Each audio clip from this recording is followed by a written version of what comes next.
Stein Channel. Bueno, la primera pregunta que quería hacerte realmente es ¿qué es tripulante de cabina?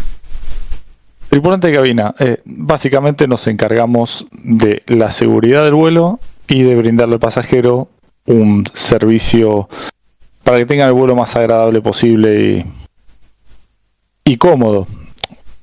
Después tenés distintas tareas que realizar, pero vamos, el tema de seguridad, que es lo principal siempre, hasta que la gente también tenga un buen servicio y un viaje placentero. Y una pregunta, ¿por qué vais tan bien vestidos? Y es parte del código de vestimenta que nos pasa la aerolínea, ya que la imagen en este tipo de empresas habla mucho y vende. Entonces el que estemos siempre prolijos, arreglados, el tema de que la barba tenga cierto corte o que el corte de cabello esté de determinada forma. Las mujeres tienen más reglas que nosotros en cuanto a las uñas, en cuanto al maquillaje, al pelo, pero básicamente tenemos todo un instructivo de reglas a seguir en cuanto a la vestimenta.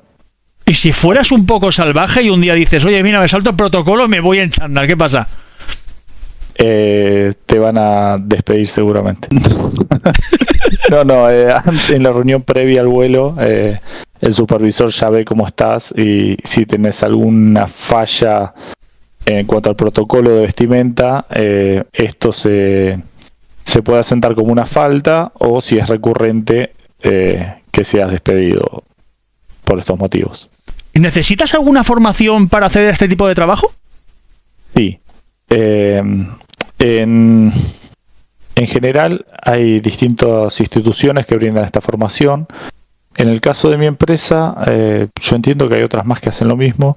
Ellos mismos te dan la formación una vez que pasas la entrevista. Te meten en un programa de entrenamiento que dura 6 semanas, en las cuales tenés que pasar entrenamientos teóricos. Son clases que haces 5 o 6 veces a la semana, 9 horas por día. Es muy exigente porque es mucha información que abarcar. Y después de eso tenés exámenes diarios y un entrenamiento práctico referido a salvamento de primeros auxilios, incendios, natación, que es un requisito saber nadar, porque en caso de un amerizaje, que es un aterrizaje de emergencia en el agua, es importante que sepas nadar, más allá de que tenemos chalecos salvavidas, ¿no? Y más allá de esta formación, hay instituciones privadas que la hacen y es muy valorado. Yo en su momento, hace 10, 12 años atrás, había hecho esta formación en Argentina, pero como pasó tanto tiempo, cuando me contrata la empresa, tuve que hacerla nuevamente porque ya estaba fuera de validez. Pero sí, hay que formarse. Vaya, hay que formarse mucho, ¿eh? Porque yo ya te digo, yo no sé si superaría eso, ¿eh? Es difícil. Sí, es difícil. No todo el mundo puede, ¿eh? Yo creo que todo el mundo no está capacitado para hacer tu trabajo, ¿eh?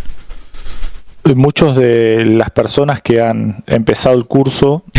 Perdona, esperaba que dijeras no, todo el mundo sí, pero tú no, ¿eh? No iba a decir eso. Esa la tenías que haber soltado, tío. Esa tenías que haber sido ahí un poco pillo, ¿eh? Decirme, sí, todo el mundo sí, menos tú, ¿eh?